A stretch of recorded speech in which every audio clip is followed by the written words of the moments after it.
अस्सलाम वालेकुम मेरे सादा से पाकिस्तानियों। मेरा नाम रेहान तारिक है और आप मेरा यूट्यूब चैनल और फेसबुक पेज देख रहे हैं। करोड़ हा दरूद आकाए दो जहां नबी मेहरबान मोहम्मद मुस्तफ़ा सल्लल्लाहु अलैहि वसल्लम पर।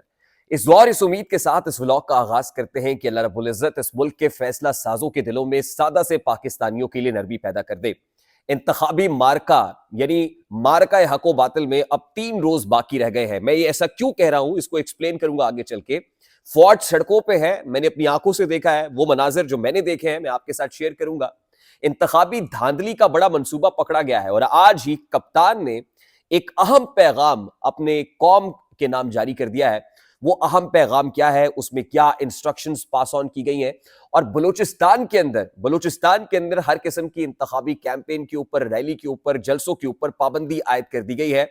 इतनी गैर मामूली सूरत हाल क्यों है, इससे पेशतर कि मैं तमाम तर तफसीलात आपके सामने रखूं, मैं इंतहाई अदब से आपसे रिक्वेस्ट करूंगा कि अगर आपने हमारा चैनल सब्सक्राइब नहीं किया है तो चैनल को सब्सक्राइब कर लें। अगर वीडियो पसंद आए तो लाइक और शेयर करना इसलिए जरूरी है कि हमारा मैसेज तक पहुंच सके, और अगर बेल आइकन प्रेस करेंगे तो ऐसी बहुत सारी वीडियोस बर वक्त और तवातुर से आपकी नजर से गुजरती रहेगी। मेरे सादा से पाकिस्तानियों, सबसे पहले तो जो बीड़ा मैंने उठाया है वो आपको मोबिलाइज करने का है कि 8 फरवरी के रोज आपने घरों में बैठना नहीं है। अगर आप घरों में बैठे रहे तो फिर शिकायत किसी काम नहीं आएगी। आपको निकलना पड़ेगा, इसलिए निकलना पड़ेगा ताकि अगर किसी ने मैनिपुलेट करना है, अगर किसी ने धांधली करनी है, अगर किसी ने ईएमएस बिठाना है तो कम से कम उसको ईएमएस बिठाते हुए, धांधली करते हुए थोड़ा सा टाइम तो लगे, उसे पता तो लगे कि क्या है। और आज कमोबेश ऐसा ही मैसेज इमरान खान ने अपने ट्विटर हैंडल से, अपने सोशल मीडिया से जारी कर दिया है। उसमें वो ये कह रहा है कि 8 फरवरी को आप सब लोगों ने निकलना है और उसका तरीका ये है कि आपने 830 के ऊपर अपना CNIC टेक्स्ट करना है। आपको पता चलेगा कि नेशनल असेंबली का कौन सा हल्का और प्रोविंशियल असेंबली का कौन सा हल्का आपके यहां है। और उसके बाद वो कहते हैं कि अगर पाकिस्तान तहरीक-ए-इंसाफ बैक किसी कैंडिडेट को आपने सपोर्ट करना है तो आप मेरे फेसबुक पेज पे जाइए, अपना हल्का नेशनल असेंबली का और प्रोविंशियल असेंबली का मेंशन कीजिए, तो पता चल जाएगा कि पाकिस्तान तहरीक-ए-इंसाफ बैक कैंडिडेट यहां से कौन सा है, यानी इमरान खान का हिमायत याफ्ता उम्मीदवार कौन सा है। ये कप्तान का बड़ा इंपॉर्टेंट मैसेज है जो ये बता रहा है कि पाकिस्तान तहरीक-ए-इंसाफ बायकॉट करने के मूड में नहीं है, बल्कि वो जो रविश है ना आखिरी गेंद तक लड़ने वाली, वो आखिरी गेंद तक लड़ने के लिए तैयार है। आज जिस वक्त मैं दफ्तर के लिए आ रहा था तो मेरे रास्ते में जो फौजी वैन्स हैं, फौजी ट्रक है, वो अपनी आंखों से देखे हैं। वो कहते हैं ना, सुनिया होजन गलियां ते विच मिर्जा यार फिरे। सड़कें बिल्कुल वीरान थी क्योंकि छुट्टियों का बाकायदा आगाज हो गया है।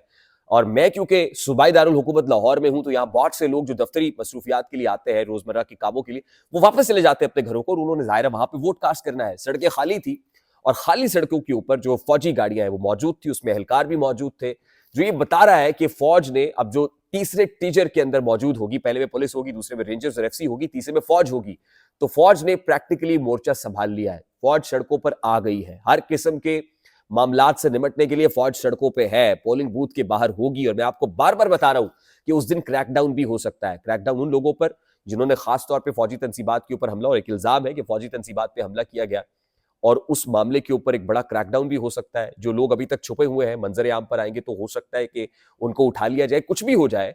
लेकिन जाहिर है अगर ये मार्का हको बातिल है या कोई चेंज लानी है तो फिर उसके लिए घर में चिलमन से तो लग के बैठना नहीं पड़ेगा, बल्कि बाहर निकलना पड़ेगा। और आज ही मैं आपको बता दूं कि पाकिस्तान तहरीक इंसाफ की जानिब से जो इल्जाम लगाया गया था कि कोई सिस्टम हैक किया जा रहा है, तो आज इत्तलात आ रही है कि NA 197 के RO और DROs ने इलेक्शन कमीशन ऑफ पाकिस्तान को एक रिजर्वेशन तहफुजात रिकॉर्ड करा दिए।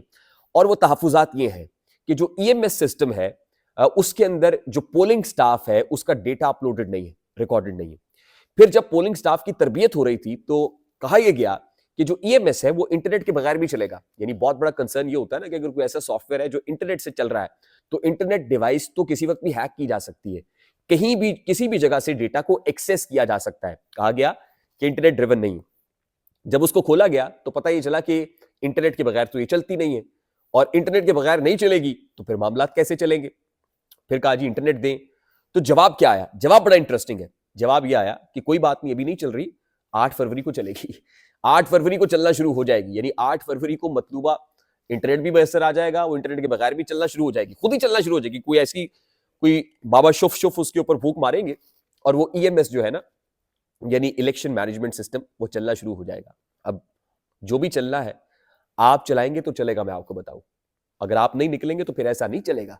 ये मैं आपको क्लियर कर दूं, ये बड़ी इंपॉर्टेंट बात है जो मुझे आपको बतानी थी, और ये इस कदर अहमियत की हामिल है कि अगर इसको केटर नहीं किया गया तो मामला बहुत खराब हो सकते हैं। यानी इलेक्शन मैनेजमेंट सिस्टम जो 2018 के अंदर आरटीएस था, अब वो इलेक्शन मैनेजमेंट सिस्टम हो गया है, और इलेक्शन मैनेजमेंट सिस्टम के जरिए चीफ इलेक्शन कमिश्नर ये कहते हैं कि रात 1 बजे तक इंतखाबी नताइज अनाउंस कर दिए जाएंगे, रात 1 बजे तक इंतखाबी नताइज आ जाएंगे। तो रात 1 बजे तक इंतखाबी जो नताइज है वो कैसे आएंगे? अगर ईएमएस डाउन हो जाता है या इंटरनेट डाउन हो जाता है, ऐसी इतलात भी हमारे पास है कि जुजवी तौर पर इंटरनेट बंदिश होना शुरू हो गई है। अब 8 फरवरी को क्या होगा कोई पता नहीं है। एक और इंपॉर्टेंट और तहलका खेज खबर, जब मैं ये बात कर रहा हूं ना कि जब फौज पोलिंग स्टेशन के बाहर तैनात होगी और लोगों को उठाया जा सकता है, तो एक और इंटरेस्टिंग, अब ये इंतखाब से पहले होता है या बाद में होता है, ये अफवाह गर्दिश कर रही है कि पाकिस्तान तहरीक इंसाफ को डिसॉल्व करने की कार्रवाई, मैंने एक दिन पहले भी आपको ये बताया था, और अब खास तौर पे पंजाब हुकूमत की जो 17 सफ़ात पर मुश्तमिल मुरतब करदा रिपोर्ट है, उसने इस खबर के ऊपर मोहर तस्दीक सब्त कर दी है, जिसमें कहा गया कि 9 मई को तकरीबन 1 अरब 50 करोड़ का नुकसान पहुंचाया गया माली तौर पर, और उसमें ये लोग मुलव्विस थे। यानी वो तमाम तर फहरिस्तें मुरतब कर ली गई है, नुकसानात का तखमीना लगा लिया गया है। पंजाब हुकूमत की रिपोर्ट 17 सफ़ात पर मुश्तमिल है, और एक प्लान ये है कि कैबिनेट की इस वक्त जो कमेटी बनाई गई है, वो कैबिनेट की कमेटी ये कहेगी कि एक सोची समझी प्लानिंग थी, इसका मास्टरमाइंड ये था, दहशतगर्द तैयार किए गए, दहशतगर्दी हुई, और आपको पता है फिर जब दहशतगर्द होते हैं या दहशतगर्दी को जमात कर रही होती है, तो फिर ये कहा जाता है कि जी तो बैन करें इसको कलअदम करार दें। कलअदम जाहिर है with a single stroke of pen तो नहीं हो सकती। कैबिनेट कमेटी अब ये प्लानिंग कर रही है कि वो सुप्रीम कोर्ट ऑफ पाकिस्तान को सिफारिश भेजेगी कि पाकिस्तान तहरीक इंसाफ को डिसॉल्व किया जाए, डीलिस्ट नहीं, इंतखाबी निशान छीना जा चुका है, अब रेजोल्यूशन की कार्रवाई होगी। अगर रेजोल्यूशन होगी तो पाकिस्तान तहरीक इंसाफ स्टैंड्स डिसॉल्व, और अगर डिसॉल्व हो जाएगी तो फिर जाहिर है कि वो जो आजाद उम्मीदवार जीत के आएंगे वो तो पीटीआई में शामिल नहीं होंगे, फिर तो वो किसी ना किसी पॉलिटिकल पार्टी के साथ अटैच हो जाएंगे। तो अब ये एक संगीन प्लान है जो बनाया जा रहा है, और आने वाले दिनों में पाकिस्तान तहरीक इंसाफ को यानी चैप्टर क्लोज करने की तैयारी हो रही है। ये बड़ी तहलका खेज खबरें हैं और डेवलपमेंट्स है जो आपके साथ at this point in time share करना मकसूद था। बहुत सारी चीजें ऐसी हैं जो अभी डेवलपिंग फेज में, और जैसे ही डेवलप होंगी, कुक हो जाएंगी, तो मैं फौरी तौर पर वादे के मुताबिक रिस्पॉन्सिबिलिटी और in a responsible manner, responsible journalist के तौर पर आपके सामने रखूंगा। अगर आप उन अपडेट से अपडेटेड रहना चाहते हैं तो मैं आपसे रिक्वेस्ट करूंगा कि हमारे चैनल को सब्सक्राइब करना मत भूलिएगा। अगर आप बेल आइकन प्रेस करेंगे तो आपकी शिकायत दूर हो जाएगी कि आपकी वीडियोस की नोटिफिकेशंस नहीं पहुंचते हैं। और हाँ, जाते जाते वीडियो को लाइक और शेयर करना इसलिए जरूरी है कि हमारा बड़ा इंपॉर्टेंट मैसेज है, और हम यूं समझिए कि चिराग हथेली पे निकलते हैं खबरें इकट्ठी करने के लिए और आप तक पहुंचाते हैं। बावजूद इसके कि तबीयत खराब है, बावजूद इसके कि थ्रोट इन्फेक्शन है, बावजूद इसके कि नज़लाए हुए हैं, आपके लिए हम वक्त तैयार रहते हैं। लाइक और शेयर कर दीजिएगा ताकि हमारा मैसेज तक पहुंच सके। मुझे रेहान तारिक को इजाजत दीजिए, अपना बहुत सारा ख्याल रखिएगा। अस्सलाम वालेकुम।